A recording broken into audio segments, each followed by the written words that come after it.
आज हम जो टॉपिक डिस्कस करने जा रहे हैं वो है गिरदावरी। गिरदावरी की मुकम्मल तफसील इस वीडियो में मैं आपको बताऊंगा गिरदावरी क्या चीज़ है।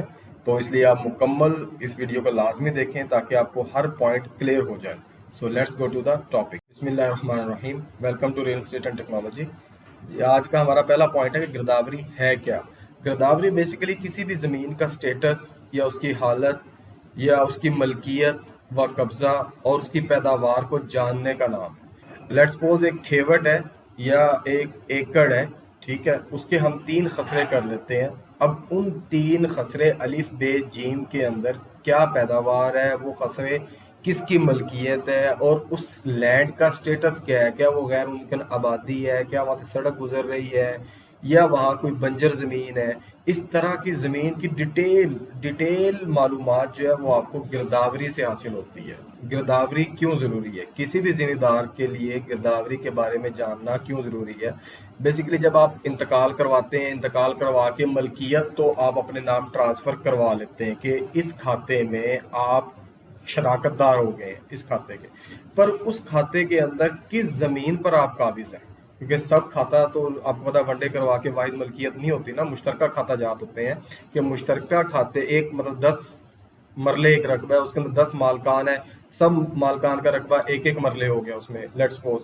अब वो किसका कौन सा एक मरला है, इस चीज़ को डिस्क्राइब करने के लिए प्रॉपर गिरदावरी की ज़रूरत होती है कि गिरदावरी में बताया जाता है कि किस मालिक का किस जगह पर कब्जा है और कितने रकबे का कब्जा है, और फिर उसके अलावा जिस ज़मीन पर इसका कब्जा है क्या वो इसकी मलकियत भी है, क्या वो इस पे काश्त भी करता है यही बंदा या कोई और काश्त करता है इस ज़मीन के ऊपर, और फिर उस पर क्या वो काश्त कर रहा है। तो इस तरह की जो मालूमात है ये गिरदावरी के रजिस्टर में ही लिखी जाती है। फ़र्द मलकियत या रजिस्टर हकदारान ज़मीन से नहीं किया जाता, वहाँ पे तो सिर्फ जस्ट रकबा मेंशन होता है कि इस खाते के अंदर ये भी खाता शरीक है, मलिक मुबशिर या वटेवर जो भी कोई पर्सन ले लें, अब्दुल्ला जो है वो इस खाते में खाता शरीक है, पर वो इस खाते में किस पीस ऑफ लैंड पर या किस खसरे पर काबिज है, उसकी जगह कौन सी है, वो आपको गिरदावरी के रजिस्टर से मालूम होता है। तो अब हम आगे इसी टॉपिक को मजीद डिस्कस करने वाले हैं कि गिरदावरी के कितने रजिस्टर्स हैं, उनके नाम क्या है, उनके मकसद क्या है। एक्चुअली ये लैंड रेवेन्यू एक्ट 1968 की शिक जो है 39 के तहत जो है गिरदावरी परफॉर्म की जाती है।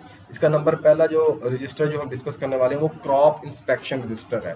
क्रॉप इंस्पेक्शन नेम से पता चल गया होगा आप लोगों को कि फसल के बारे में मालूमात कि इस गांव के अंदर कितनी गंदुम हुई है एक 6 महीने बाद, और कितने इसके जो है कपास है इस गांव में हुई है, और कितना इसमें गन्ना काश्त किया गया। तो क्रॉप इंस्पेक्शन एक तो रजिस्टर होता है गिरदावरी के अंदर। पटवारी ऑब्वियसली आपको पता ही होगा सब लोगों को कि रेवेन्यू जो स्टाफ है वो मेंटेन करता है पटवारी ऑफिस कानून को, और कंसर्न रेवेन्यू ऑफिसर जो है इन तीनों रजिस्टर्स को मेंटेन करते हैं। दूसरा रजिस्टर जो है तगय्युरात काश्त रजिस्टर है। तगय्युरात काश्त रजिस्टर में बेसिकली उसी खसरे की हालत के बारे में बताया हुआ है, क्या ये बंजर है, क्या ये पहले वो काश्त हुआ करता था लेकिन अब इस पर आबादी हो गई है, या ये बंजर है इस पर सड़क बन गई है। तो उस ज़मीन का जो स्टेटस है ना अब करंट जिस ईयर में गिरदावरी हो रही है उसके बारे में तगय्युरात काश्त रजिस्टर पर लिखा जाता है। जो थर्ड रजिस्टर है उसे कहते हैं खसरा गिरदावरी रजिस्टर। ये बेसिकली एक पुराना नेम था, अब इसका न्यू नेम जो है वो गिरदावरी रजिस्टर कर दिया गया है। तो खसरा गिरदावरी रजिस्टर या गिरदावरी रजिस्टर एक रजिस्टर है। इसमें बेसिकली इस चीज़ का तयन या इस चीज़ का बताया जाता है कि इस ज़मीन के इस किले के ऊपर या इस खसरे के ऊपर अब कब्जा किसका है कौन इसको काश्त कर रहा है। अब इसके अंदर अंदराज करवाना है अगर आपने कि खसरा गिरदावरी में आपने कोई ज़रूरी ज़मीन खरीदी है, ज़रूरी ज़मीन का रकबा आपने परचेज किया है, तो आप खाता शरीक तो बन गए उस खाते के अंदर जब, लेकिन अब आपने अपना कब्जा शो करना है। तो कब्जा शो करने के लिए आपको अंदराज की ज़रूरत होती है। तो इन रजिस्टर्स में अंदराज कैसे करवाना है वो इस वीडियो में नहीं, मैंने एक लिंक दे दिया, अपनी एक एक्स्ट्रा वीडियो बनाई है मैंने सिर्फ उसी टॉपिक पर कि आपने अंदराज कैसे करवाना गिरदावरी पे। आप काइंडली इस जगह क्लिक करें या डिस्क्रिप्शन में जाके उसका लिंक आप फाइंड आउट कर लें। तो उसमें मैंने डिटेल बताया है कि आपने किस तरह गिरदावरी के रजिस्टर में अंदराज करवाना होता है, आपको किन किन चीज़ों की ज़रूरत पेश आती है, और सरकारी या पटवारी जो अमला है या रेवेन्यू स्टाफ जो है वो किस तरह उसके अंदर अंदराज करते हैं।